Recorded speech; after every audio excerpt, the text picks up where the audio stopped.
Happy Pride. Right? Happy Pride. Yeah. Happy Juneteenth. And we have something very special today. Jim and Rev Juanita are celebrating their 60th anniversary. You're getting a standing ovation. Look at that. Look at that.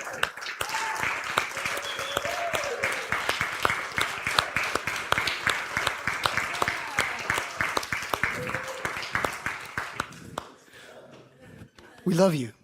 We love you. You know, there's another celebration going on today. I'll come back to that. I'll remember what it was. So today, it's with so many celebrations going on, it seems kind of an intense responsibility to have the task of talking about courageous conversations. But that's what I got tasked with, so that's what I'm going to do.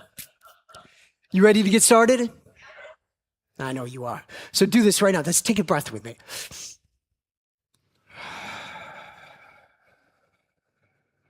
I want you to just ground yourself. I want you to see yourself, just feel yourself connected to your chair or your feet connected to the floor. One of the things I like to do when I have a difficult conversation is to imagine that I've got a big container where I can put my feelings and my judgments into, so that any thoughts that might be getting in the way of listening and being fully present, I have some place to put them so I can engage in being present. Now, I have a 55-gallon drum, just so you know.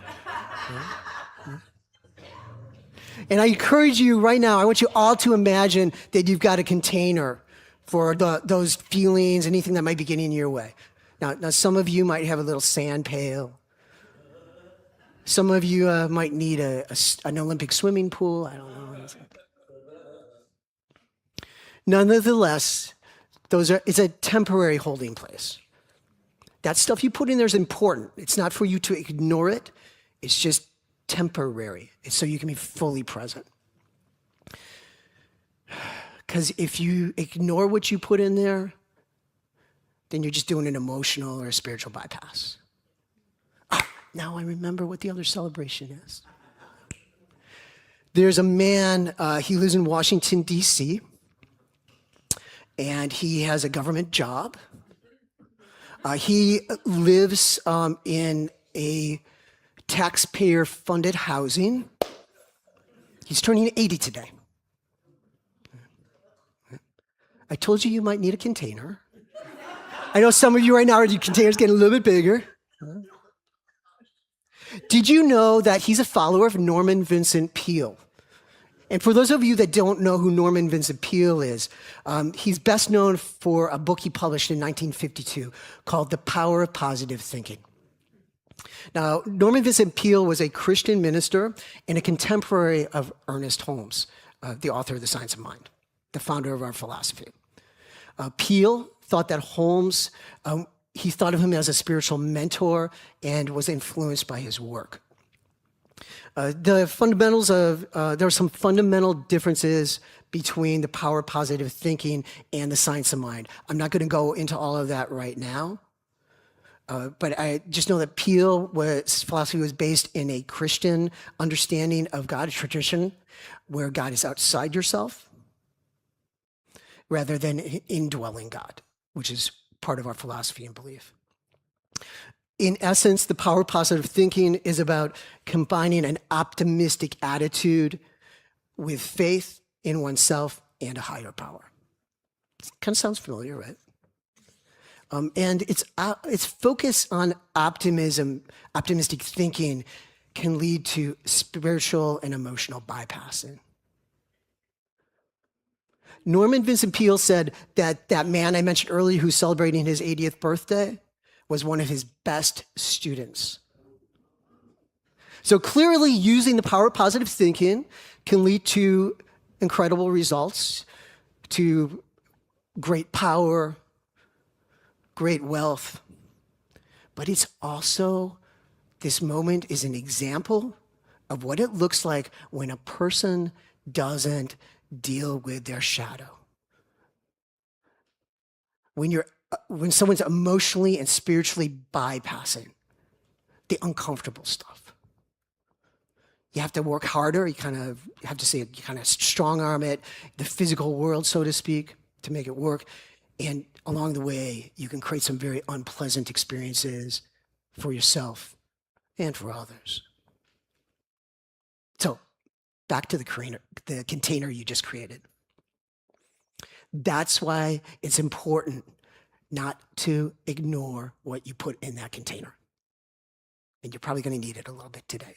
So keep it available.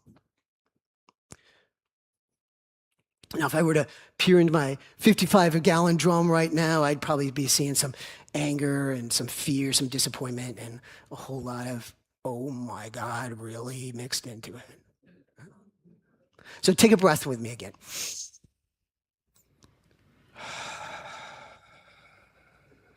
See your container, connect with your chair. Now put your hand on your heart. Feel all the love that is in your heart. And as you feel that love growing in your heart, I just open up your heart and feel that love expanding. Feel it just filling up the space around you, filling up the room. Just let it get as big as you possibly can. Just feel that love. A while back when I was living in the Bay Area, I had the opportunity to join in the San Francisco Pride celebrations. Yes, right? I say celebrations because it goes on for days. One day is a celebration of our lesbian sisters. I got to see the dykes on bikes. Yep, yeah. Another afternoon, I got to walk in the Trans Pride Parade. Then on the final day, the big parade. I got to the BART station to catch the train. The entire platform, the whole length and the depth was filled with people in their pride regalia. Most of them were LGBTQ plus allies. It was quite the scene, you know. You get to see the straight boys out there uncharacteristically swishing their bones. Holding their sweeties a little extra close.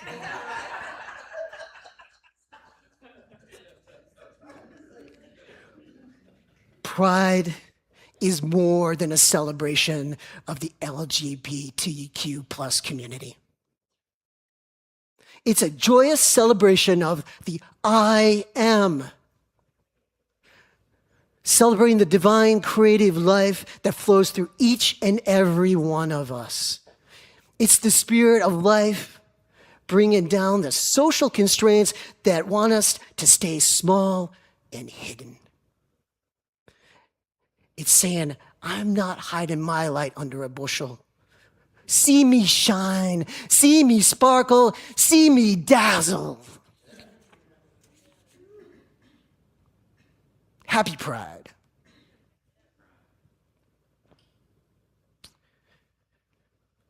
And pride isn't there to ignore or deny the challenges, the hatred and violence the LGBTQ plus community experiences on a daily basis. Remember your feeling container right now. In the 1980s, AIDS devastated the gay male community. It was a mysterious disease. Men were dying almost as soon as they were diagnosed. The federal government did nothing. The president at the time, Ronald Reagan, did nothing. It was worse than nothing. They laughed at people dying from what they called the gay disease. But something miraculous happened when everyday people started to do what they could from where they were and what they knew how to do. They started giving aid and comfort to the sick and the dying and bringing awareness to the problem to the rest of society. It was a moment when people recognized that we are all interconnected, that what happens to one of us happens to all of us. People created community support systems. They marched in the streets. Cleve Jones, just a regular guy, got inspired by his grandmothers to build a quilt in commemoration of all the people who died of AIDS. Initially, people told me that's totally ridiculous. Nobody's going to want to do that. But it inspired people, and it raised awareness. The quilt is made up of 50,000 panels, 3-foot by 6-foot panels, and commemorates more than 110,000 lives. People opened up to one another's humanity. The greater society began to realize that gay men and lesbians are sons and daughters, brothers and sisters, cousins, aunties and uncles, mothers and fathers, friends, co-workers. And that there is a power for good that we can use to create the world that we all know is possible. We are the answer.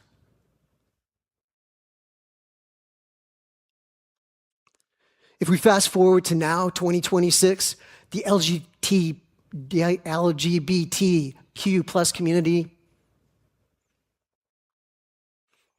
is in another crisis moment, with transgender people being targeted by people in government. The number of anti-transgender bills passed across the nation in 2025 is almost equal to the total number of bills that were proposed across the nation in 2021. And don't think these bills aren't being proposed in California. There are close to 800 bills proposed this year nationally, and we're only in June. This affects me personally. This is part of my hard conversation to have with you. But it's not just about me. It's about my trans brothers and sisters.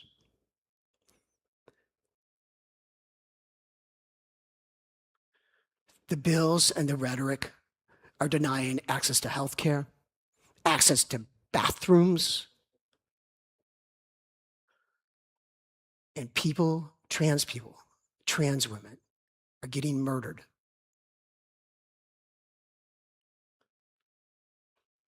At the core of the anti-transgender laws and rhetoric is fear.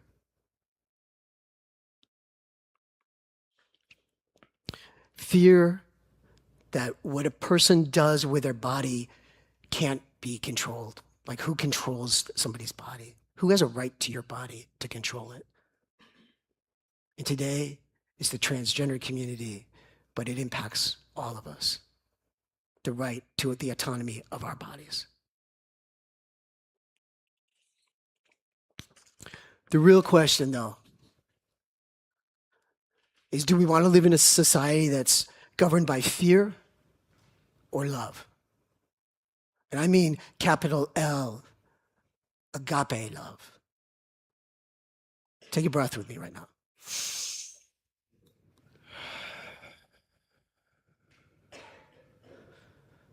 I told you we were going to have some difficult conversation today.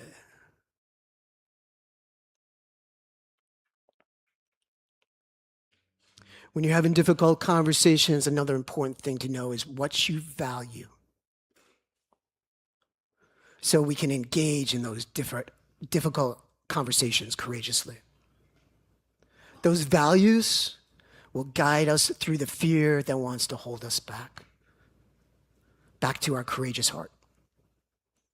Do you value love? Do you value joy, well-being? Do you value freedom, abundance? Take the time to discover, to uncover what you value.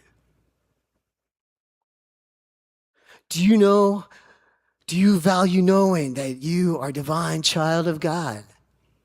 An individuation of that one life that desires nothing more than to express itself through you as you, unfettered by the shackles of someone else's social dogma.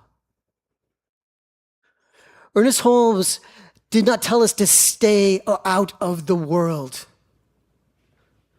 He didn't tell us to not see it, not to take action. He gave us methods for looking beyond appearance into the capital T truth of life. He wrote, what is the fundamental error which has brought about these conditions? A lack of the realization of the unity of all life. A belief in duality. Destroy this belief in duality. Recognize there is but one mind. See God in each, and the trouble will be healed. We all live in the one mind of God.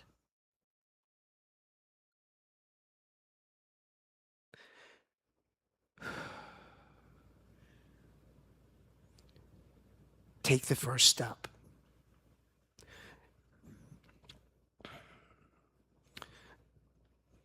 Juneteenth celebrates the long overdue freeing of the slaves in Texas. That was one step towards unity, but it was one step. You and I were born into this time to help one another take the next steps in the evolution of humanity to the greater expression, the deeper awareness of who we truly are. Divine spiritual beings experiencing the messiness of being human. To integrate the two as we live through the day-to-day of our lives. The divine to guide our body in action. Tuning into our body to know how we need to engage with the divine. Ask yourself, is it time to pray? Is it time to engage in a difficult conversation? Is it time to celebrate the miraculous gift of experiencing life? Lean into your curiosity. Are you ready for your call to action? Are you ready for your call to action? That container, this week I want you to look into that container where you dumped your feelings and your judgments and pick one of them out of there and dialogue with it this week. Rumble with it. What are you about? Where did you come from? What are you telling me about what I value? How does my higher self want to transform it? What does it want to be transformed into? What is mine to do? Your fear can be your friend or your foe. Embrace who you are. Engage in the difficult conversations. Speak your truth with love. Blessings to you, Pacific Coast, and to all of you that are watching. Thank you for allowing me to remind you of who you truly are. Divine, creative, beautiful children of God, the one spirit, the one life. And so it is. Thank you.